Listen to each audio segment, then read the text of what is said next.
how do I make gratitude a practice when I always forget? I think that's an excellent question. And how I, in my gratitude community, have made gratitude a practice is community.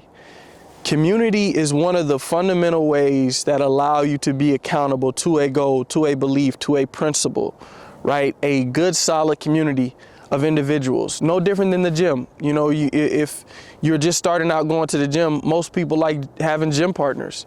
You know, I enjoy having a gym partner, right? Somebody who is committed to the same principle that you are committed to, wants the same results, the same betterment in their life, and that'll allow you to be mindful, right? To be grateful of the things that are going on in your life, to wake up and say thank you for the sunshine today. Thank you for a home. Thank you for friends and a family.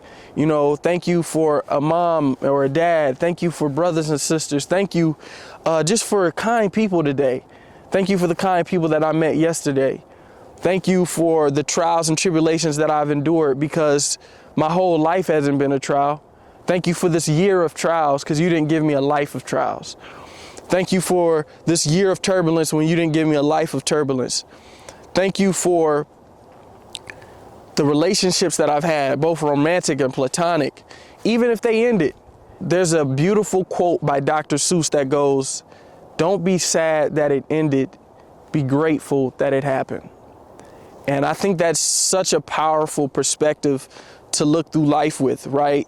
Like, man, so many of us, and I think even what I've noticed working, you know, and being a part of a gratitude group, is that sometimes the hardest thing to be grateful for is losing others. I mean, that's the biggest thing in life. Loss is something that hits all of us profoundly.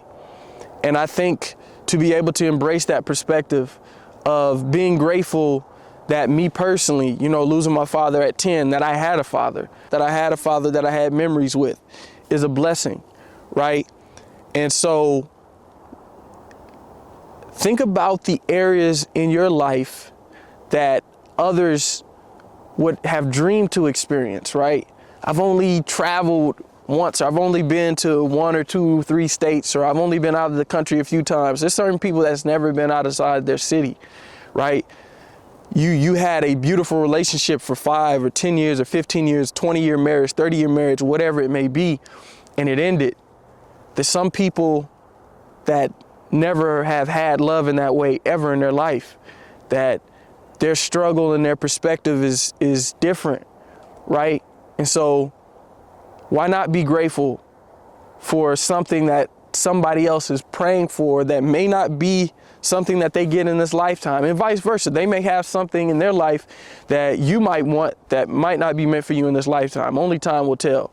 But I believe that abundance is here for us all. I believe that goodness is here for us all. You know, in the Quran, it says that God does not wish hardship on the believers. It says it all throughout the Quran. And this is something that I believe fundamentally, that the universe, that God does not want hardship on you. And so even if your life is looked at as tough or rough or hard compared to people, what is your abundance? What is something that you feel like, man, God gave me this gift? Putting these different tools in place to help you be mindful. There's softwares online that allow you to email yourself a week out, a month out, right? And send yourself a message. You can do the same with text messages, right?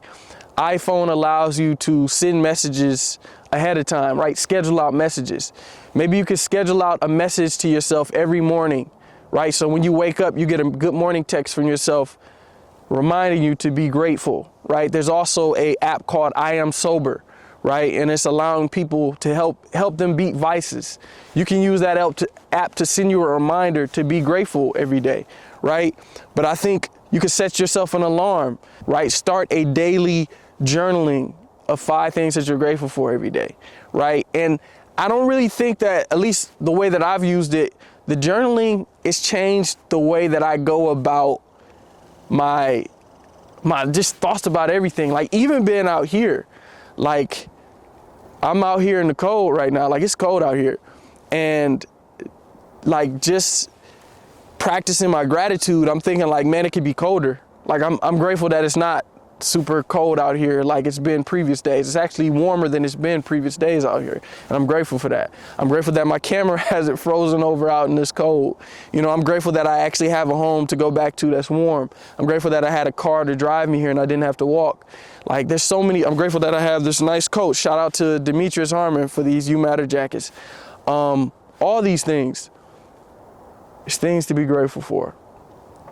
So yeah, I hope that you got something from this video about how you can actually be mindful of your gratitude and remember to be grateful. Remember to say thank you, because that's what gratitude is. And so if you heard anything on this video that resonated with you, please send it to somebody that you think might get something from this video. You leave a like on this video as well. And I hope to see you on future videos and to have you join our community.